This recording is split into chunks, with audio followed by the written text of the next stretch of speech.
चतुर बन के बैठे रहोगे परमात्मा कभी कृपा नहीं करेगा। जब चतुरता निकाल दोगे अपने जीवन से, भगवान की कृपा नित्य और निरंतर बरसने लगेगी। एक दिन खेत में बैठे हुए थे, अथ कदाचित कश्चित वृषलपति भद्रकाले पुरुषमालभतां पश्यताम्। एक भील राजा, भागवत में कहीं डाकुओं का सरदार भी लिखा हुआ है, मैया भद्रकाली से उसने पहले कहा था कि मैया मेरे कोई संतान हो जाए तो मैं आपको नरबलि चढ़ाऊंगा। उसके संतान हो गई। संतान होने के बाद जो डाकुओं का सरदार है उसने अपने सेवकों को आदेश दिया कि नरबलि के लिए किसी को पकड़ के लेके आ जाओ। तो सेवक निकले वहां से। उन नौकर चाकरों ने देखा जड़ भरत जी कोई अट्टा कट्टा आदमी बैठा हुआ है। जैसे ही देखा तो उन्होंने भरत जी को पकड़ लिया। भरत जी को जैसे ही पकड़ के लाए, मां भद्रकाली के मंदिर में प्रवेश करा दिया। भरत जी ने मां भद्रकाली को प्रणाम किया और वहीं जड़ भरत जी को अनेक प्रकार की मिठाइयां खिलाई गई।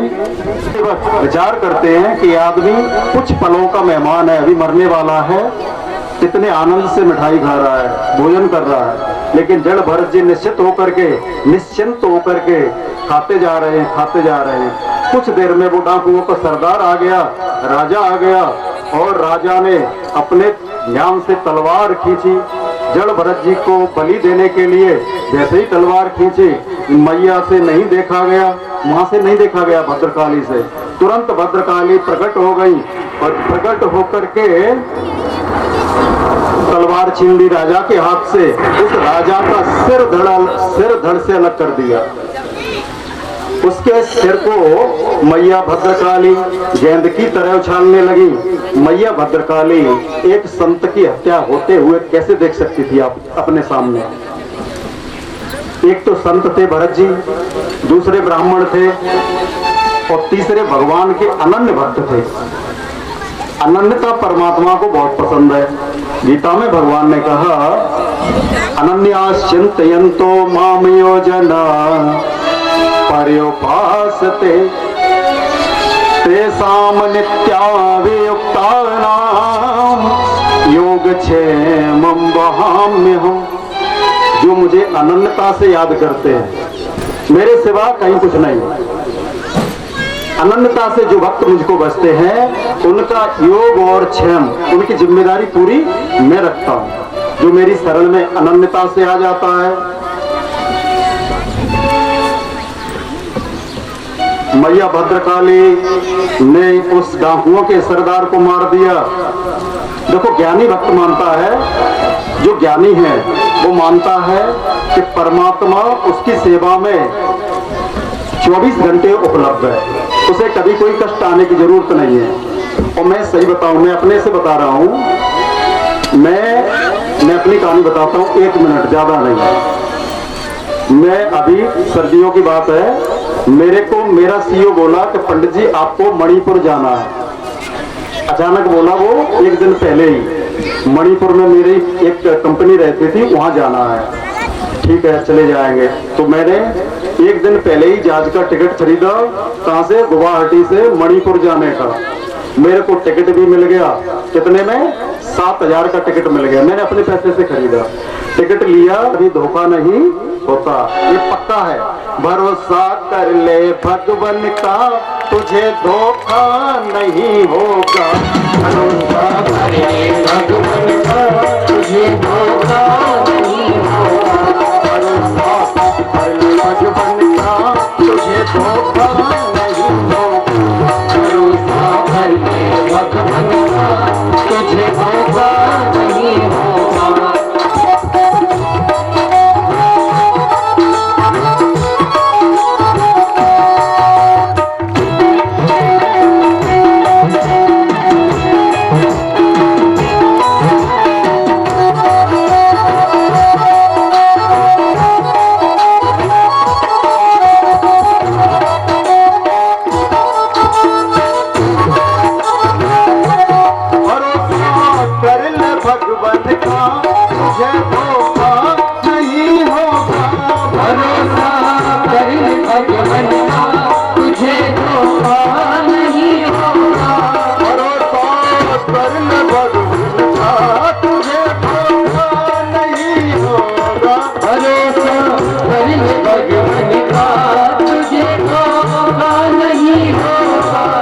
जीवन बीत जाएगा, ये जीवन बीत जाएगा, तुझे रोना नहीं होगा, ये जीवन बीत जाएगा, तुझे रोना नहीं होगा। भरोसा कर बचपन का, तुझे धोखा नहीं होगा। भरोसा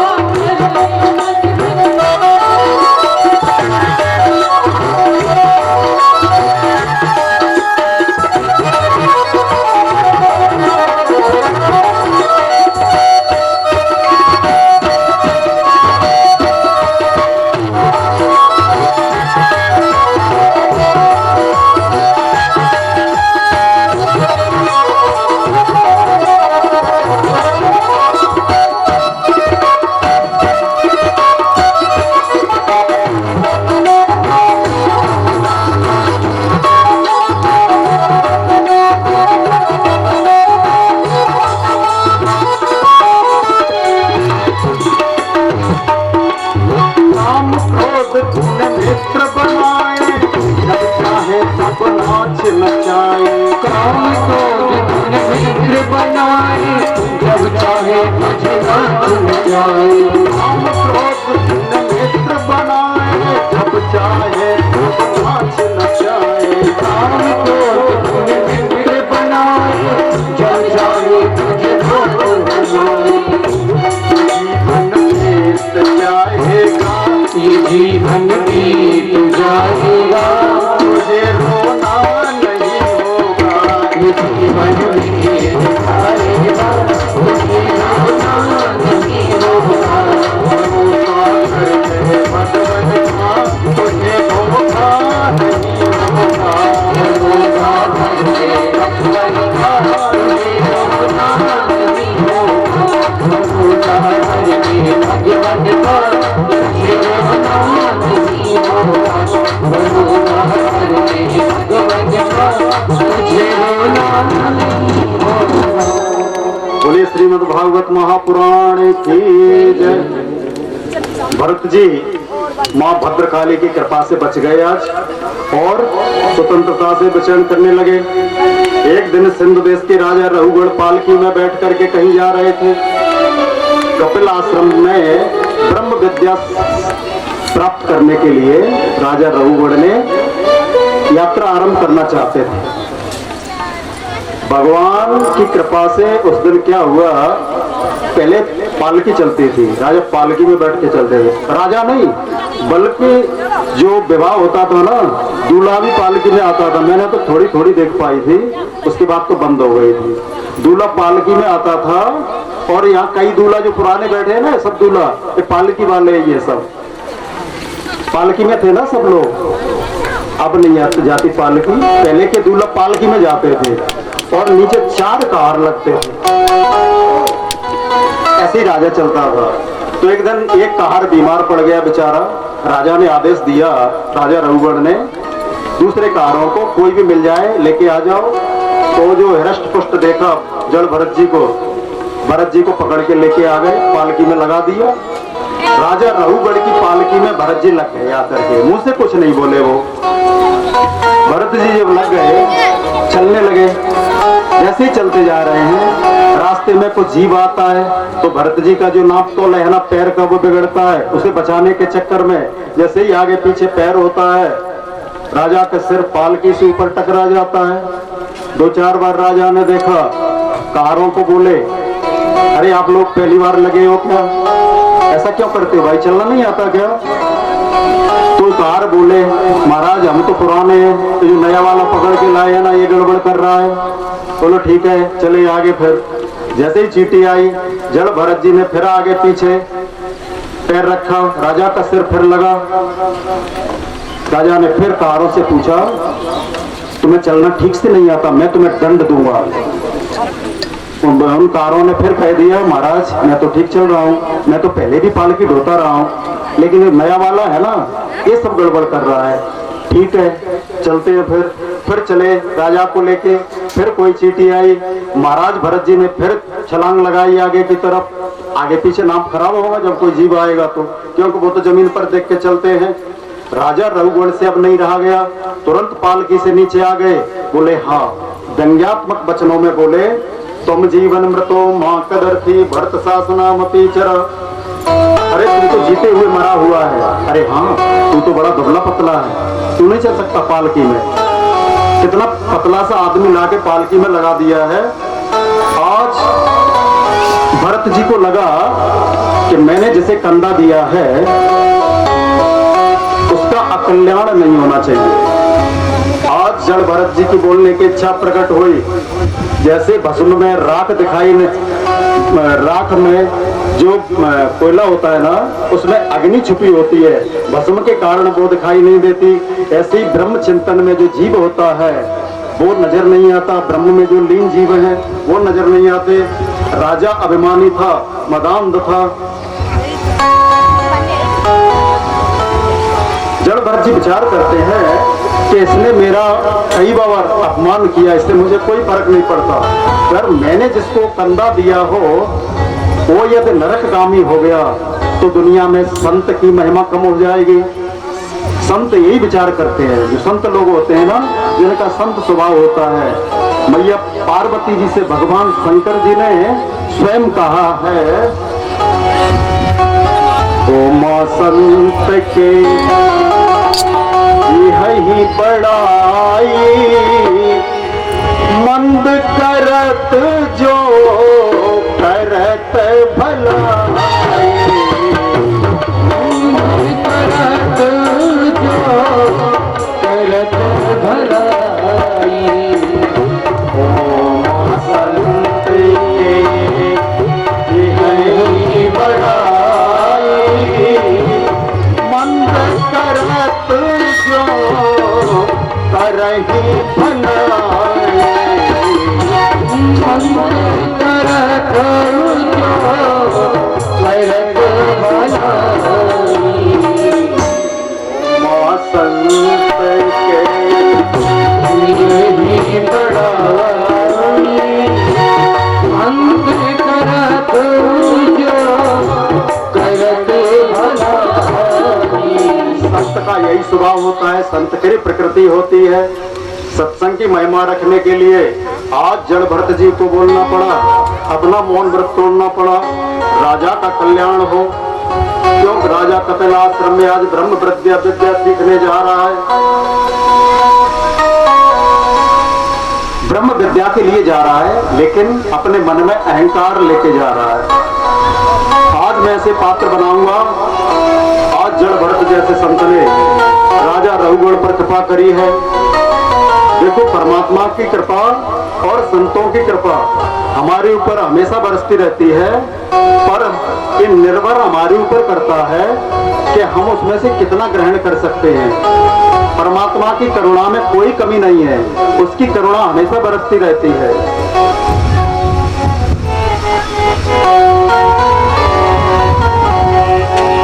प्रभु की करुणा में कोई कमी तो नहीं,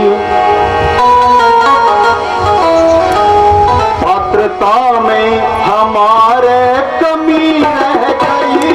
प्रभु की करुणा में कोई कमी तो नहीं, पात्रता में हमारी कमी रह गई। प्रभु की करुणा में कोई कमी तो नहीं, पात्रता में हमारे कमी रह गई। प्रभु की करुणा में कोई कमी तो नहीं, पात्रता में हमारे कमी रह गई।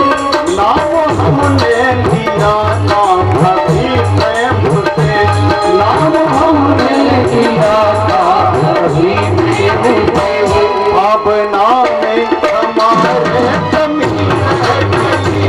अब नाम में हमारे कमी रह गई।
माना हमने हरि की कृपा को कभी, मान्यता में हमारे कमी रह गई, मान्यता में हमारे कमी रह गई, प्रभु की करुणा में कोई कमी तो नहीं।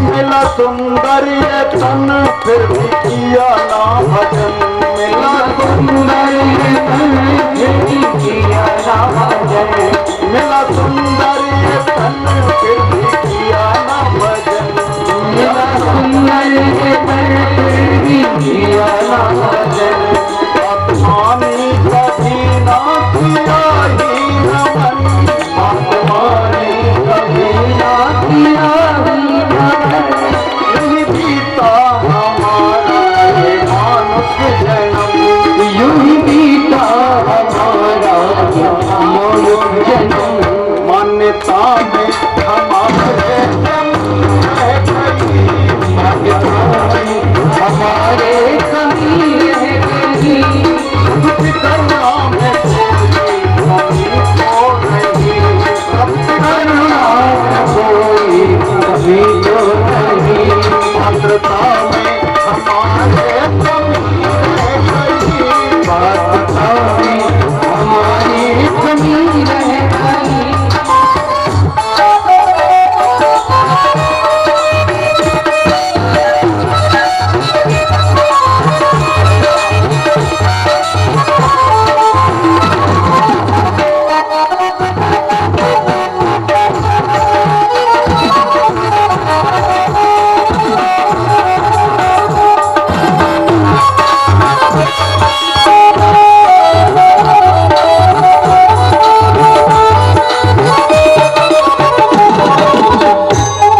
उसकी करुणा को हमने जाना नहीं, उसकी करुणा को हमने जरा वेद शास्त्रों की बातों को माना नहीं, तेरी बातों की बातों को माना नहीं, उसकी करुणा को हमने जाना नहीं, करुणा को हमने जाना नहीं, तेरे शास्त्रों की बातों को माना नहीं,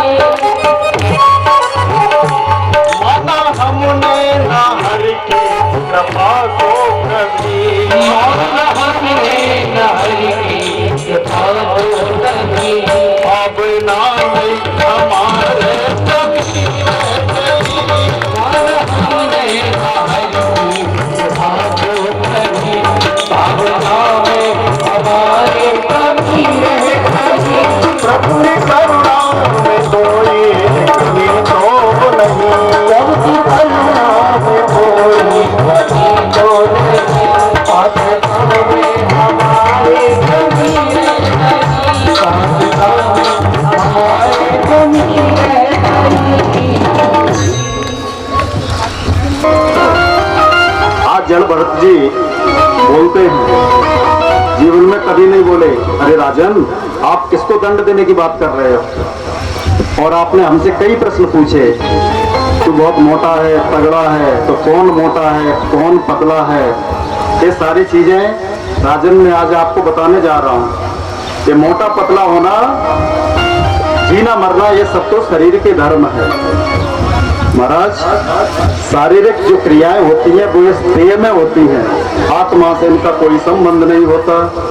राजन एकदम राजा ने देखा कि कोई ब्रह्म ज्ञानी पुरुष है, राजा एकदम स्तब्ध रह गया। अरे मैं तो इसे पागल समझ रहा था। राजा रंगोली विचार करते हैं, मैंने तो इसे पागल समझा था, पर इसकी वाणी तो हमें वेदांत की वाणी लगती है।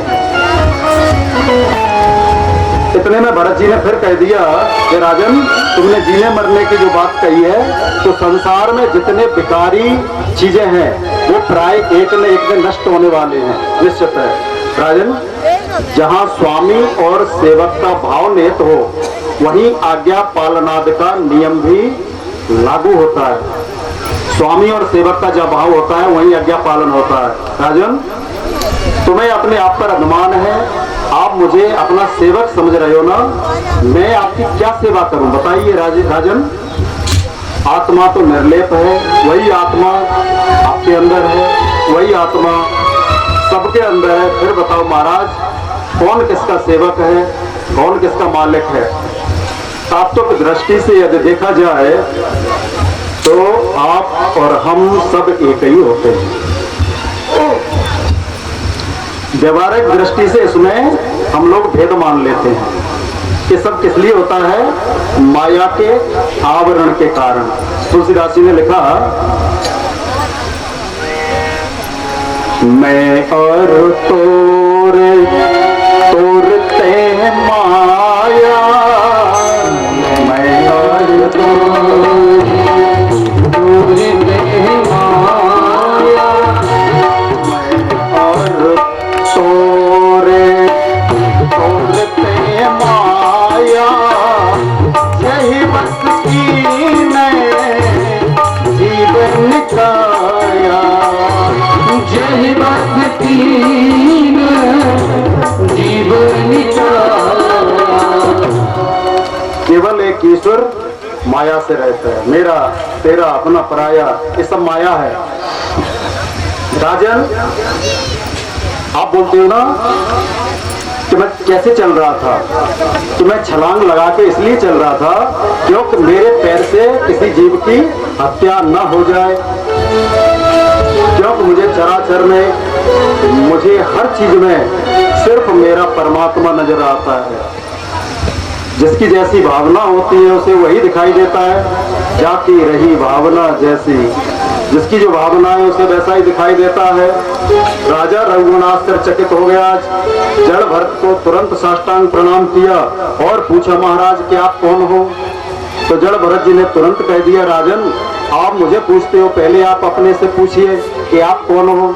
और वास्तव में विचार करिए कि मैं हूँ कौन? क्या मैं आंखें हूँ तो आंखें अंधी हो जाती हैं, मैं रोक नहीं पाता।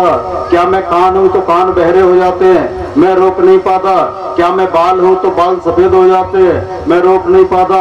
क्या मैं दांत हूँ तो दांत गिर जाते हैं, मैं रोक नहीं पाता। क्या मैं शरीर हूँ तो शरीर मर जाता, मैं रोक नहीं पाता। जड़ भरत जी ने कहा, राजन पहले आप अपने आप से पूछिए कि आप कौन हो।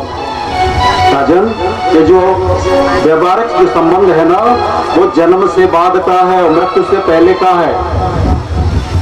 जन्म हो जाता है, उसके बाद संबंध जुड़ जाते हैं और मरने से पहले तक जुड़े रहते हैं। मरने के बाद ये सब कुछ खत्म हो जाता है। राजा समझ गया कि अलौकिक वाणी है इस संत की, कि कोई परमहंस है। देखो, संत की परीक्षा उसके वस्त्रों से नहीं होती, संत की परीक्षा उसकी वाणी से होती है।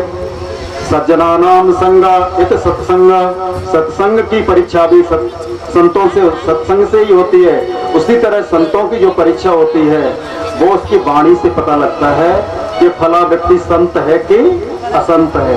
फिर चाहे वो जींस का पैंट पहने या कुर्ता पाजामा पहने, वाणी में जिसके में दम है वो फिर चाहे कुछ भी पहने, फिर उसे सजने की जरूरत नहीं होती।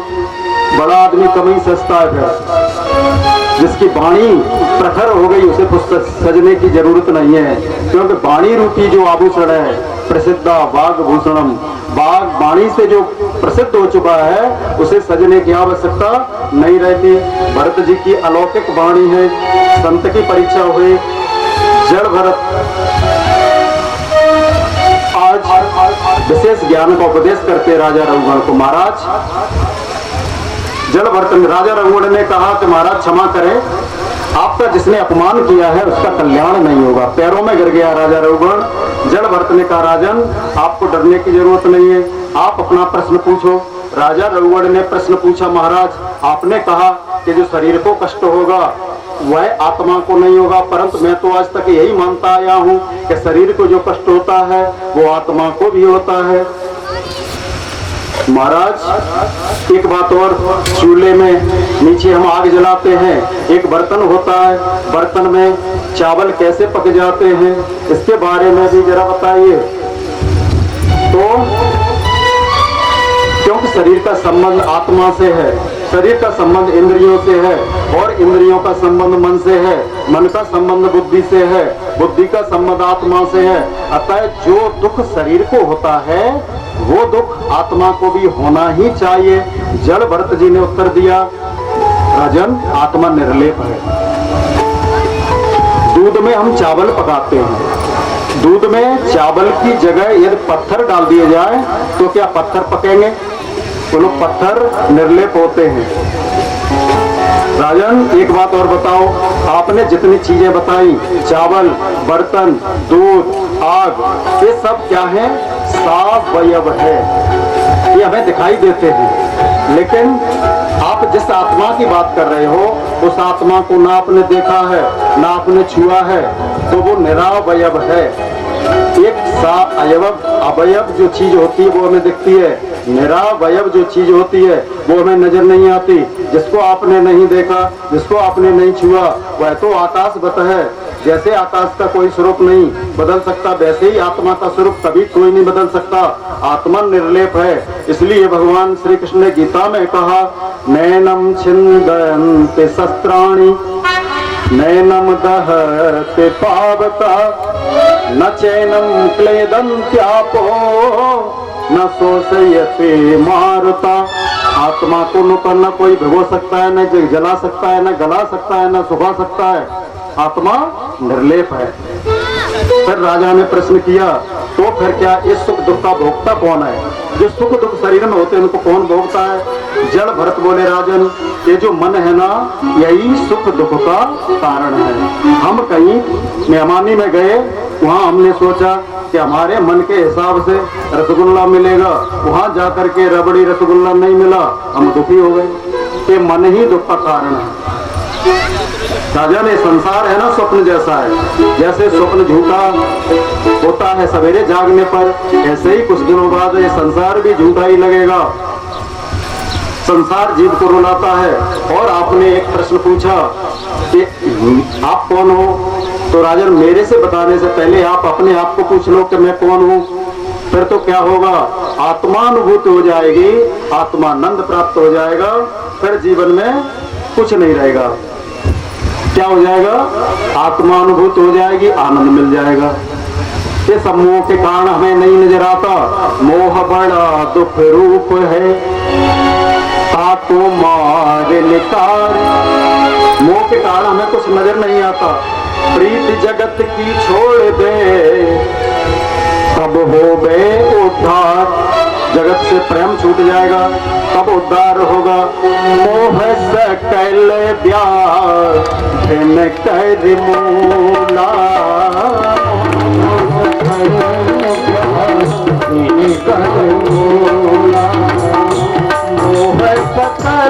व्याधिन कर मूला, मोह सकल व्याधिन कर मूला, मोह सकल व्याधिन कर मूला, व्याधिन कर मूला, मोह सकल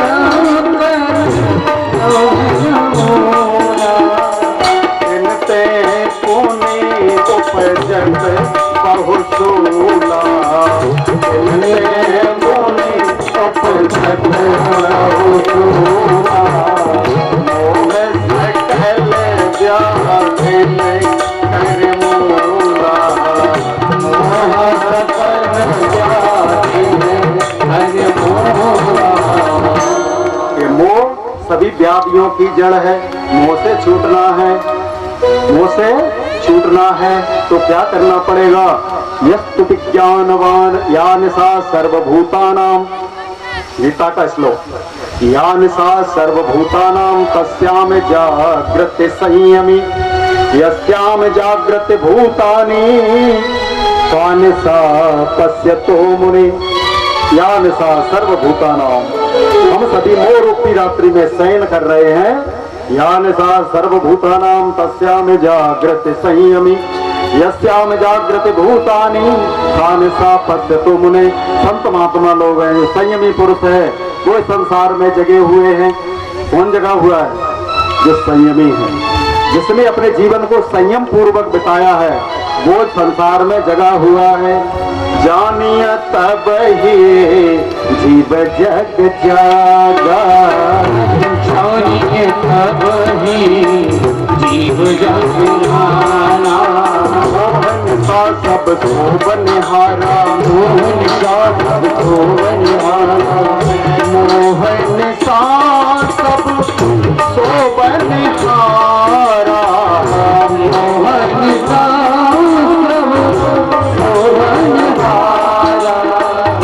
देखिए सपन अनेक प्रकारा, देखिए सपन अनेक विचारा। जानिए सब ये जग जागा, जानिए तब ही जग जाना। जब सब विषय दिलास विरागा, जब सब विषय विरागा।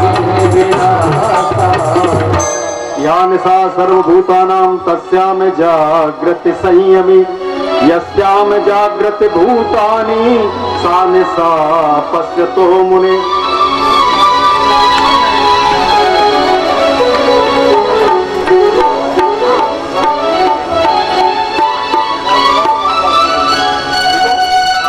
बोलिए राधा कृष्ण भगवान की जय। बोलो गोविंद गोविंद गोपाला, बोलो गोविंद गोविंद गोपाला।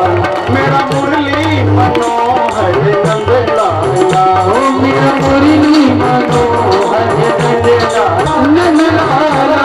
माखन को छुरैया नंद लाला, ओ माखन को छुरैया नंद लाला। राधे गोविंद राधे गोविंद गोविंद गोपाला, गोविंद गोपाला। राधे गोविंद गोविंद गोपाला, राधे गोविंद गोविंद गोपाला। राधे गोविंद गोविंद गोपाला, राधे गोविंद गोविंद गोपाला, राधे गोविंद गोविंद गोपाला। राधे गोविंद गोविंद गोपाला, राधे गोविंद गोविंद गोपाला, राधे गोविंद गोविंद गोपाला। थोड़ी सी और, बस उसके बाद विश्राम करेंगे हैं। देखो मोह रूपी रात्रि में हम सभी शयन कर रहे हैं। इस मोह रूपी रात्रि से छूटेंगे कैसे? परमात्मा का जब चिंतन बढ़ेगा। इसके छूटने का तरीका क्या है? मंदिर गांव से थोड़ी दूर बनाओ, मंदिर गांव से थोड़ी दूर बनाओ, तो शमशान घाट जो होता है ना, वो गांव के चौराहे पे बनाओ, जहां से हर आदमी गुजरता हो। वहां पता लगे कि हमें भी एक दिन, कितने भी कुछ भी कर लो उपद्रव, एक दिन यहीं आना पड़ेगा। जब ऐसा होगा मन बदलने लगेगा, भ्रम छूट जाएगा। सत्संग करते रहिए, परमात्मा का चिंतन करते रहिए। इसलिए ये जो सुंदर सा अवसर भगवान ने दिया, इसे नहीं जाने देना है। इस संसार में ज्यादा नहीं भटकना है।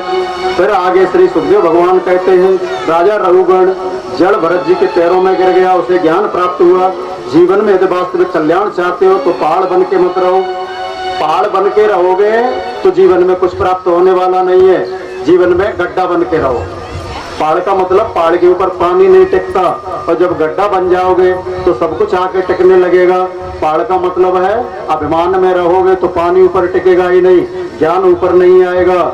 जब गड्ढा बन जाओगे, गड्ढे में सब कुछ समा जाता है। इसलिए जीवन में गड्ढा बन के रहोगे, जीवन बदलने में देर नहीं लगेगी। परमेश्वर की कृपा हमेशा बरसती रहेगी। अहंकार व्यक्ति पर ये सब चीजें नहीं आती। राजा रघुगण, जिनके पास राजा रघुगण जो अभिमान लेके चला था, आज उसका कल्याण हुआ। ये भट्टाटवी का सुंदर वर्णन किया है। 3 प्रकार के कर्म बताए गए, ये शुभ अशुभ मिश्रित। इन्हीं के आधार पर जीव का कल्याण होता है, जीव का जो गति होती है वो होती है। देखो संसार में चला चले संसारे, धर्म एको ही निश्चला। ये संसार चलता है लेकिन धर्म निश्चल होता है। नित्यम सैन्यते मृत्यु कर्तव्यो धर्म संग्रह। इसलिए जीवन में हमेशा सत्संग करते रहिए। भगवान का यदि जीवन में नाम नहीं है तो जीवन में कुछ भी होने वाला नहीं है। सुंदर सा जो मौका है उसे नहीं खोना है जीवन में। आइए एक भगवान नाम का कीर्तन करेंगे, उसके बाद 15 मिनट आप लोग विश्राम करना, पानी पी लेना, बीड़ी खा लेना, बीड़ी खा लेना, तंबाकू पी लेना, ठीक है। उसके बाद दोबारा आपको हम कथा श्रवण कराएंगे। बोलिए राधा कृष्ण भगवान की। अरे सॉरी, बीड़ी खा नहीं लेना, बीड़ी पी लेना, तंबाकू खा लेना, ठीक है, माफ करना। यह अवसर फिर नहीं मिलने का, सत्संग करो सत्संग करो। यह अवसर फिर नहीं मिलने का, सत्संग करो सत्संग करो। यह अवसर फिर नहीं मिलने का, सत्संग करो सत्संग करो। यह अवसर फिर नहीं मिलने का,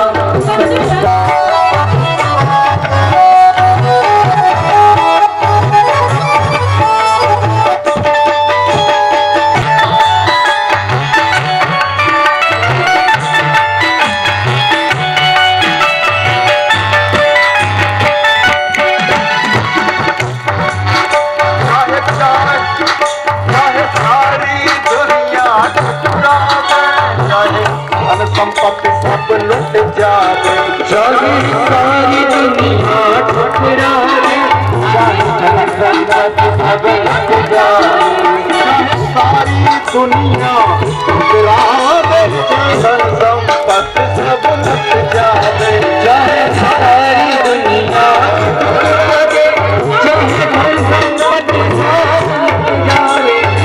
खाली लोटा बिक जाए, लोटा सत्संग करो सत्संग करो।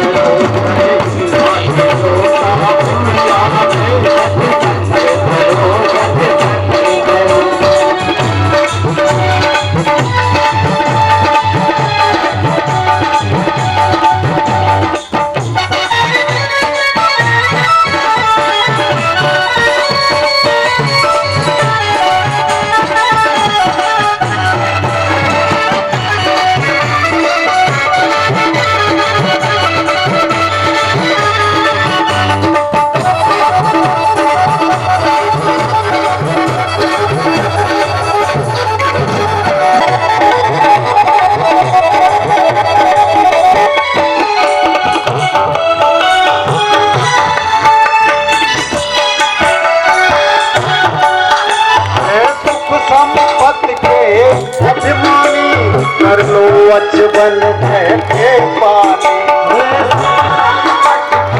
अभिमानी कर लो अचबन के पानी। सुख संपत्ति के अभिमानी कर लो अचबन के पानी। सुख संपत्ति के अभिमानी कर लो अचबन की मेहमानी। यहाँ 4 दिनों की मेहमानी, यहाँ 4 दिनों की मेहमानी। सत्संग करो यहाँ 4 दिनों की मेहमानी, सत्संग करो।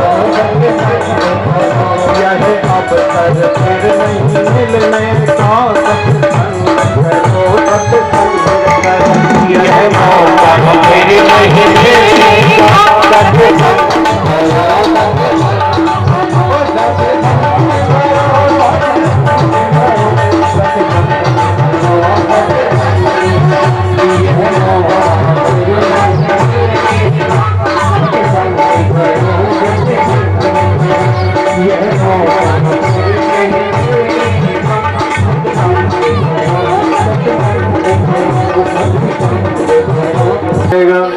तो भारतवर्ष पूरे संपूर्ण विश्व का ये हृदय है।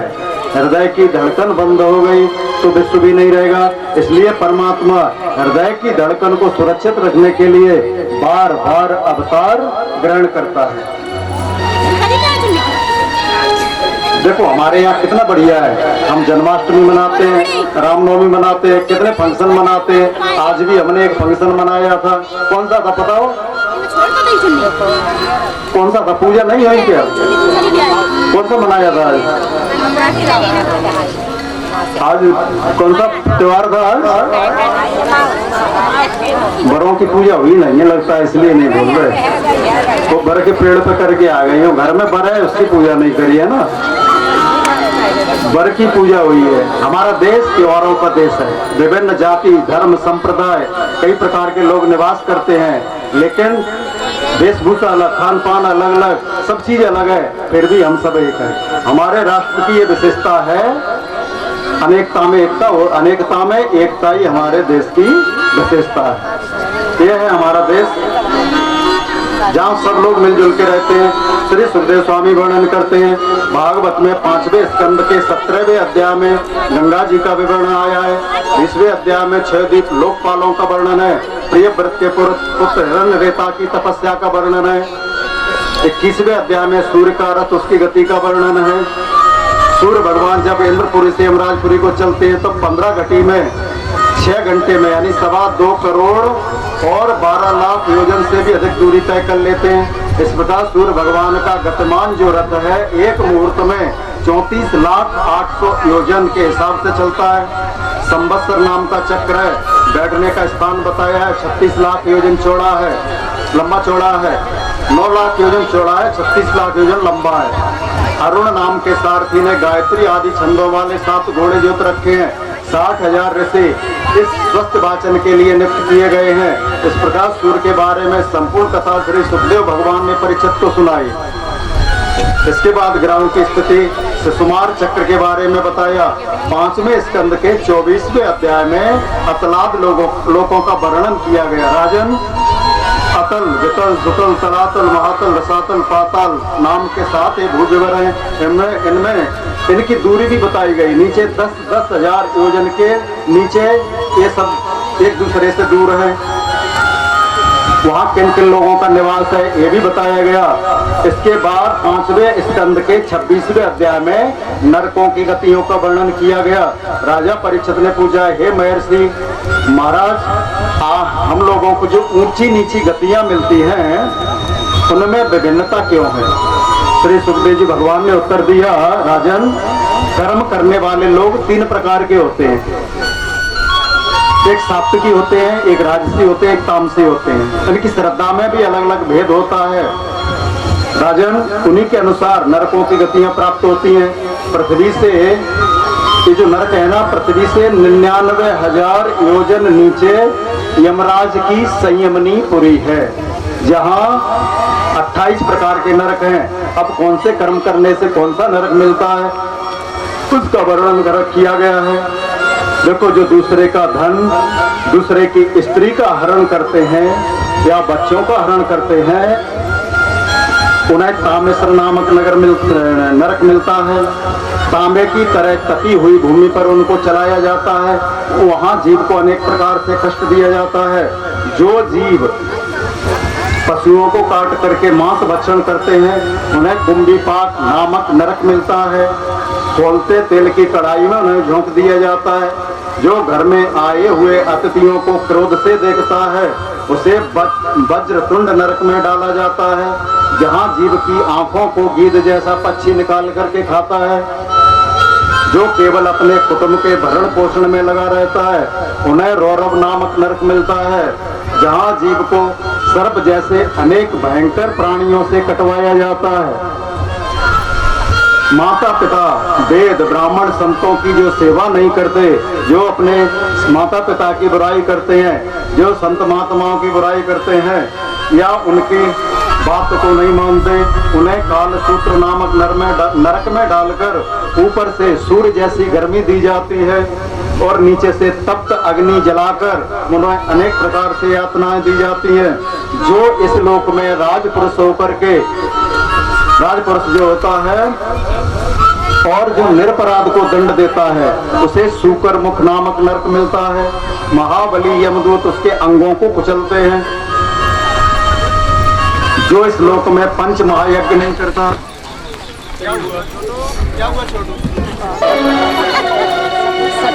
नरकों का वर्णन 28 प्रकार के नरक बता। बोलिए राधा कृष्ण भगवान की जय। नरकों का वर्णन सुनाया। जो पंच महायज्ञ नहीं करते उन्हें क्रमी भोज नामक नरक में डाला जाता है। जो स्त्री पुरुष अगम्य संबंध रखते हैं उन्हें तप्त सूर्य नामक नरक मिलता है। यमदूत उन्हें भयंकर कष्ट देते हैं। लोहे का तप्त खंबा बनाया जाता है, उस खंबे से आलिंगन करवाते हैं जीव को। जो ब्राह्मण ब्राह्मणी क्षत्रिय वैश्य व्रत काल में मदिरा सेवन मांस का सेवन करते हैं उन्हें अपान नामक नरक में यमदूत लोहे के तप्त गोले मुंह में डलवाकर भयंकर यातना देते हैं। इस प्रकार और भी विभिन्न प्रकार की नरकों की गतियों का वर्णन किया। महाराज परीक्षित ने प्रश्न किया। महाराज परीक्षित ने पूछा, गुरुदेव नाम अगर इन नरकों से छूटा जाए तो क्या उपाय क्या है? तो श्री सुखदेव जी ने कहा, सिर्फ प्रभु नाम संकीर्तन ही इस नरक से हमें छुटकारा दिलवा सकता है। गुरुदेव नाम लेने से किसी के साथ यदि ऐसा हुआ हो तो मैं भी लूं। कोई प्रैक्टिकल करके बताओ, ऐसे नहीं है। किसी ने लिया हो तो बताओ और जिसका उद्धार हुआ हो। तो सिर्फ सुखदेव जी महाराज कहते हैं, कान्य कुब्जे दुजा कश्यद दासी पतिरजा मिला। कन्नौज नगर में एक अजामिल नाम का ब्राह्मण रहता था। कान्य कुब्जे दुजा कश्यद दासी पतिरजा मिला। नामना नष्ट सदाचारो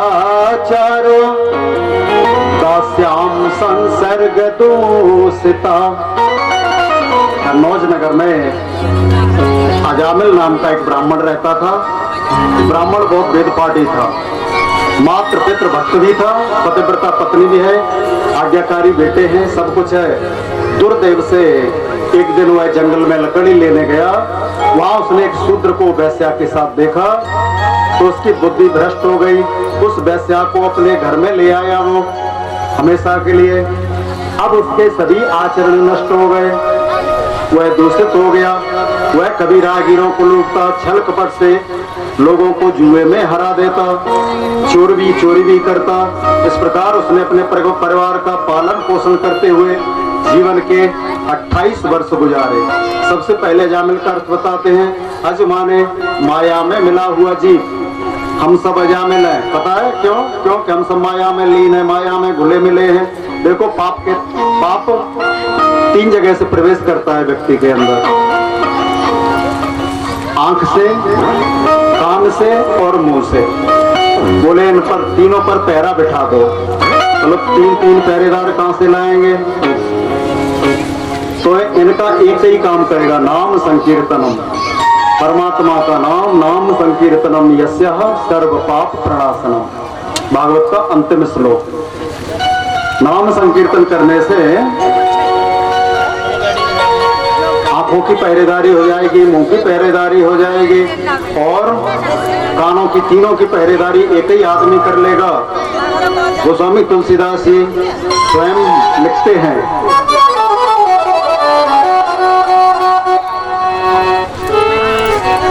करहु सदा तिनके रखवारे, करहु सदा तिनके रखवारे, करहु सदा तिनके रखवारी, रखवारी रखवारी, करहु सदा तिनकी रखवारी। जिन बालक राखे महतारे, जिन बालक राखे महतारी, करहु सदा तिनके रखवारी, करहु सदा तिनकी रखवारी। परमात्मा का नाम लेने से भगवान माँ की तरह रक्षा करते हैं, तीनों की रक्षा होगा जो जाएगी। तो अजामिल उस वैश्या के साथ अपने घर में रहने लगा। एक दिन अजामिल के घर में कुछ संत लोग आए। संतों ने भोजन किया उस वैश्या के हाथ का। संतों का तो स्वभाव होता है जिस घर का भोजन करते हैं उस घर में कुछ देते भी हैं आशीर्वाद, क्योंकि संत तो भगवान रूपी चंदन का वृक्ष है। अजामिल देखो संतों को भोजन कराया, अजामिल ने जो वैश्या को घर में रखा था वैश्या ने भोजन कराया, संतों ने भोजन किया। अजामिल जब घर आया तो उसने अपने घर में संतों को देखा, वैश्या ने भोजन की बात बताई। फिर संत बोले यजमान भोजन तो हो गया, अब दक्षिणा दो कुछ। तो जो अजामिल था ना बोले बाबा भोजन हो गया यही काफी है, हमने आपको लूटा नहीं है ना, नहीं तो हम आपका झोला झंडा है ना वो छीन लेंगे, यही हमारी दक्षिणा काफी है, आप चुपचाप चले जाओ तो ही बढ़िया है। अजामिल इतना बड़ा दुष्ट हो गया था, लेकिन संत जिसके घर का अन्न ग्रहण करते हैं उसका कल्याण भी करते हैं। संतों ने चलते चलते कह दिया मैंने आपके घर का अन्न खाया है, इसलिए मैं एक बात बता के जाता हूँ, आपके घर में जो बेटा होना उस बेटे का नाम नारायण रख लेना। ठीक है, संत इतना आशीर्वाद देकर चले गए। वैश्या सगर्भा थी। कुछ दिनों के बाद संतों की इच्छा से, संतों के आशीर्वाद से अजामिल के घर में बेटा पैदा हुआ। वैसे अजामिल के 10 पुत्र थे, छोटे बेटे का नाम संतों के कहने से अजामिल ने नारायण रख लिया। छोटे बेटे पर माँ बाप का ज्यादा प्रेम भी होता है। अब अजामिल रात दिन नारायण नारायण नाम की रट लगाए रखता था। एक चीज याद रखो, अतिशय पापी अतिशय कामी व्यक्ति अपनी आय पूरा नहीं भोगता। जहाँ पर काम होता है अतिशय पाप होता है, काम होता है, वहाँ राम का नाम नहीं होता। अजामिल के जीवन के अभी 12 वर्ष शेष हैं, लेकिन पापों के कारण पुण्य छीन हो गए। जो हो जाने के कारण एक दिन यम के दूत लेने आ गए, तो डर के मारे अजामिल ने अपने छोटे बेटे नारायण नारायण को पुकारा। बोला बेटा नारायण मुझे बचाओ। नारायण नारायण शब्द भगवान के पार्षदों के कानों में पड़ा, तुरंत दौड़ के आए। तत्क्षण भगवान के 4 पार्षद प्रकट हो गए। उन्होंने यमदूतों से कहा अजामिल को छोड़ दो। यमदूतों ने कहा नहीं, ये तो पापी है, इसने जीवन भर पाप किया है, इसे जीने का कोई अधिकार नहीं। हम तो यमराज के दूत हैं और हमारा काम ही है पापियों को यमराज के यहाँ पहुँचाना। भगवान के पार्षदों ने कहा भगवान विष्णु के दूत हैं। और आपने सुना नहीं कि इसने कितने जोर जोर से नाम पुकारा है? तो यम के दूत बोले वैकुंठवासी नारायण को नहीं पुकारा, इसने अपने बेटे को आवाज लगाई है, आपके स्वामी का नाम थोड़े ही ले रहा है। भगवान के पार्षद बोले इसने अपने पुत्र का नाम तो लिया है, चाहे कैसे भी लिया हो। और एक चीज बताओ, यम के दूत बोले एक चीज बताओ पार्षदों से, भगवान के पार्षदों से एक बात बताओ, इसके बेटे का नाम तो कल से रखा गया है। भगवान के पार्षद बोले कि इसके बेटे का नाम तो कल से रखा गया है, लेकिन मेरे स्वामी का नाम तो अनादि काल से है, तो बताओ किसका नाम होगा? चलो मान भी लेते हैं अजामिल पापी है, पर इसने किसी भी तरीके से नाम तो लिया है। भागवत में लिखा है सांकेत्यम परिहास्यम वा स्तोत्रम हेलनमेव वा वैकुंठम नाम ग्रहणम शेषागहरम वेदो। चाहे कोई संकेत से ले, परिहास से ले, भगवान का नाम कैसे भी ले, लेकिन परमात्मा का नाम कल्याण करता है। तुलसी अपने राम को रीझ भजो या खींच, खेत पड़े जम जाएगो उल्टो सीधो बीच। अपने राम को चाहे कैसे भी भजो, जैसे हम लोग खेत में बीज डाल देते हैं, मिट्टी का संपर्क होने से कैसा भी हो बीज जम ही जाता है।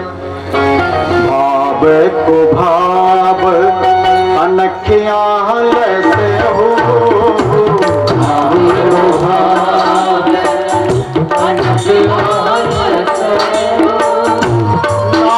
जपत मंगल दिस हो।